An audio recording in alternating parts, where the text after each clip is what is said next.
Hey guys and gals, let's have a look at Mr. Oz's Spacebus by LEGO DREAMZzz. Set number 71460 contains 878 bricks, retails for $99.99, and this set was provided by the LEGO Group for early review. And this is essentially what you're getting, and I'm going to be honest with you, this looks rather junky.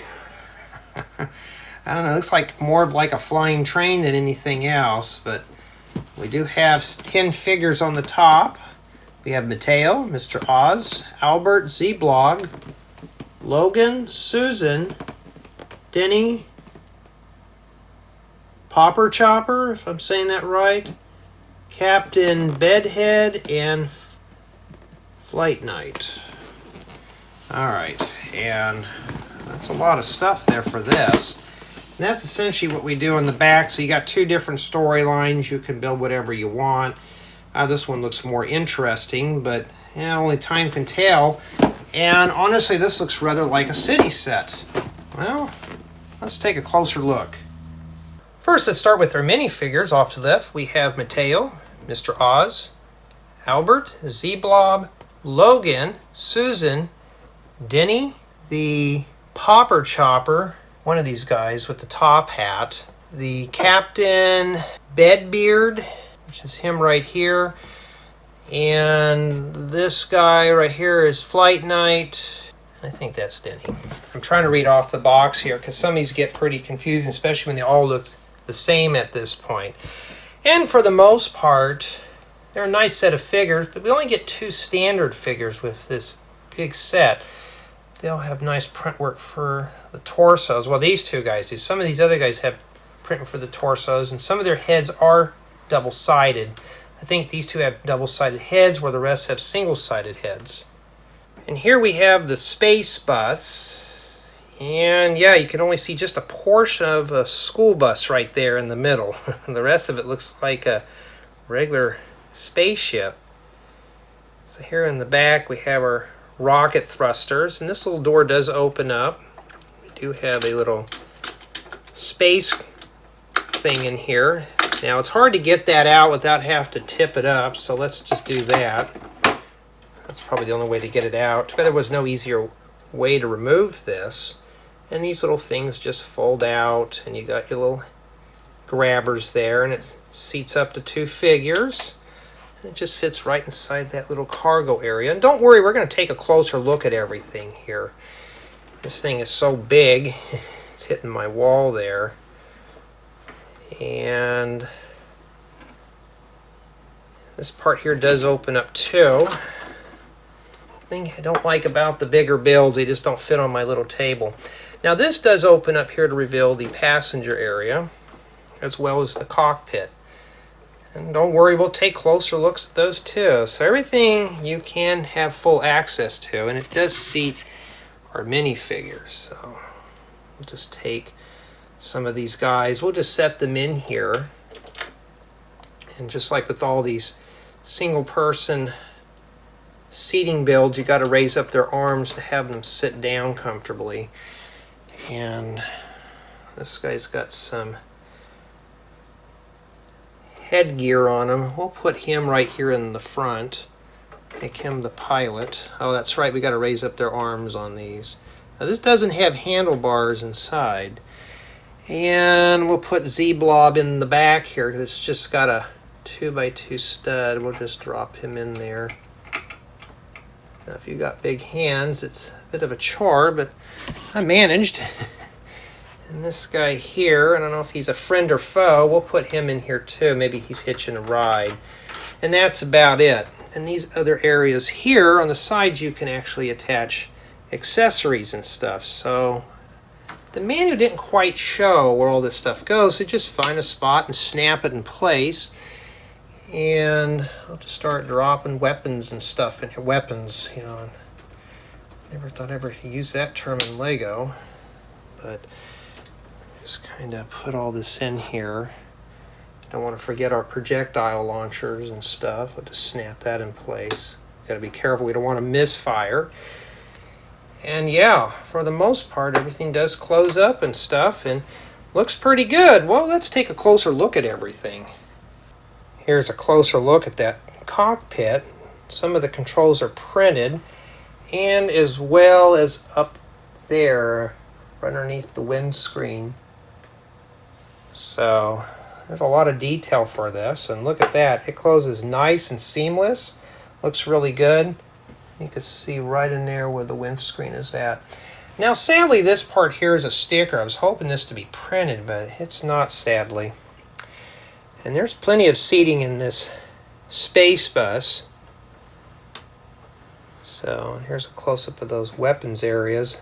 Looks like it has windows, but the windows have been blocked off to store all this stuff. And some of these tiles are printed, which is pretty cool. And this closes up pretty nice. Sometimes it can get a little stiff here. Have to move a few things around, but there you go. And this thing on top is some kind of satellite listening device. I don't know what this is. Maybe it's some kind of a ray gun. I don't know. And that's sadly a sticker there, but looks like Z-Blob or somebody could stand on that.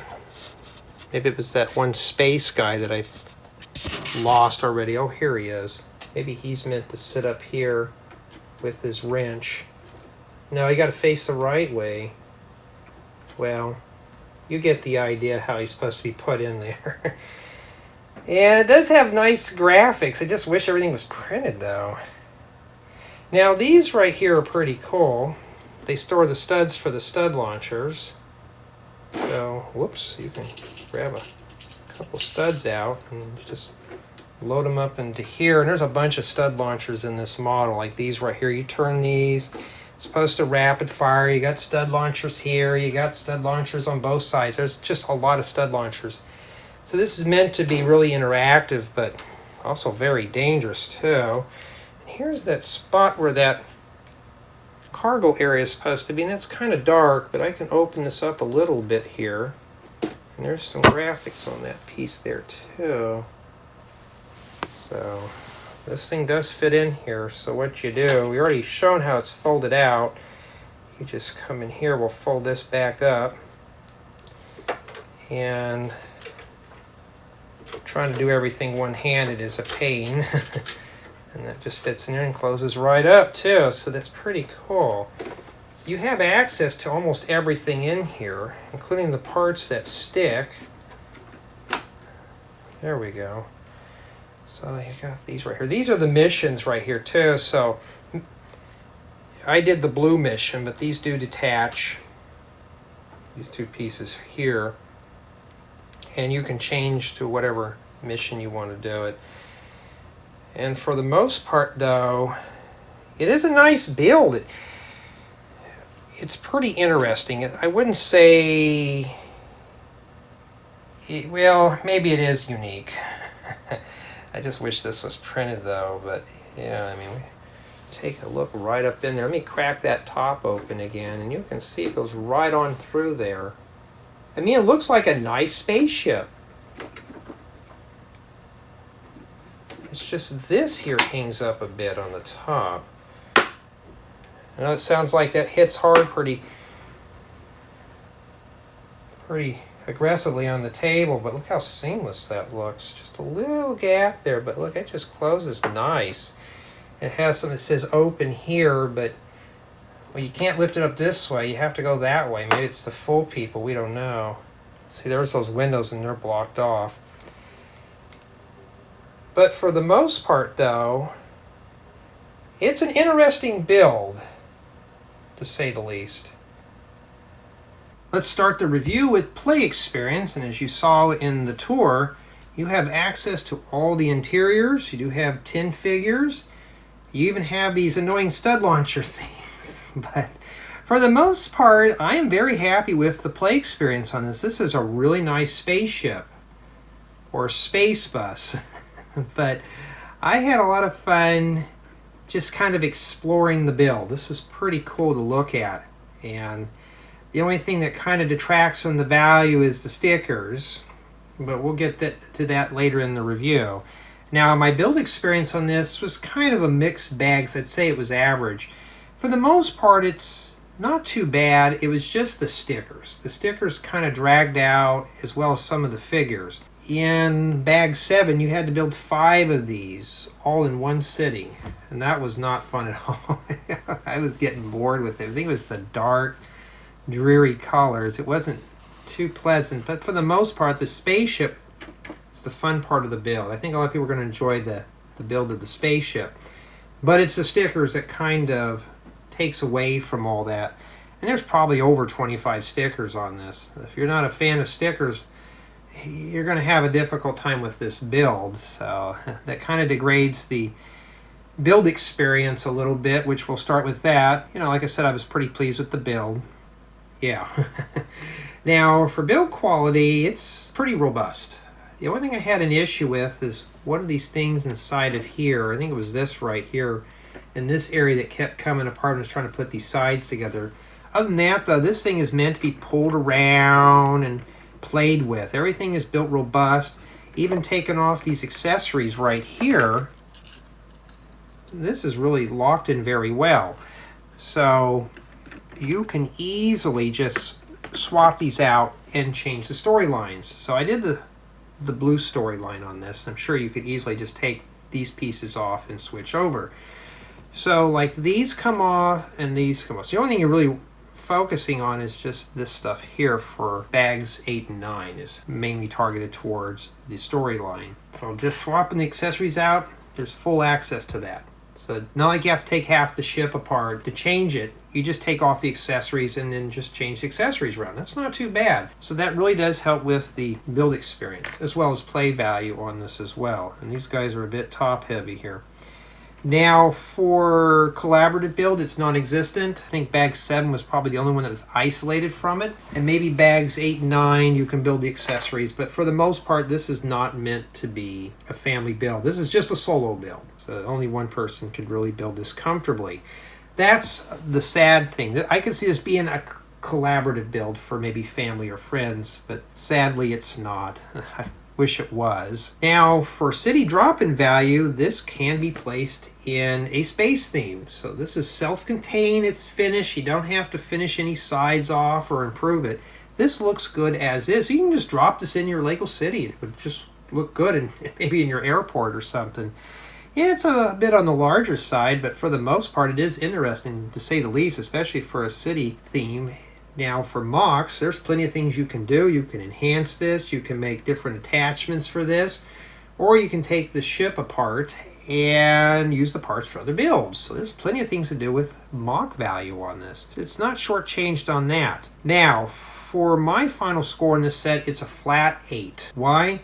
Because a few of these cylinders here were scratched, and the stickers. My goodness, I had a hard time putting stickers on. I thought I just pre-dinged that off because I knew it was going to be a challenge. So if you're not a fan of stickers, this is really going to be a killer for the set. And a little bit off for stud launchers. Now, if you notice, I didn't put any of the studs on these because I didn't want to have to pick that up. So imagine a parent has to pick all that up. I hope whoever's watching this and wants the set, don't fling those studs around. It's not worth it. You don't need to get in trouble for that. So just keep the studs in these right here. Really good storage area for the studs. Or you can just use them for other builds. Do I think this set is worth $99.99? Maybe. It is a playable model. You do get 10 figures, 2 of which are regular minifigures. But I say it's a little on the high end. Just a little bit. But for $99.99, you are getting a fully playable model. So maybe it might be worth for somebody who loves this theme. For me, I just don't see it. I'd say maybe $90 at the most. I mean, it's an extra $10, but still, if everything was printed in here and the pieces weren't scratched, this would have been a $120 set easy. That's pretty much what it is. But I want to know what you guys and gals think of this build. To me, it's interesting, but it's not quite my theme. But I don't know. I just didn't feel this build, but it was interesting nonetheless. So tell me what you think.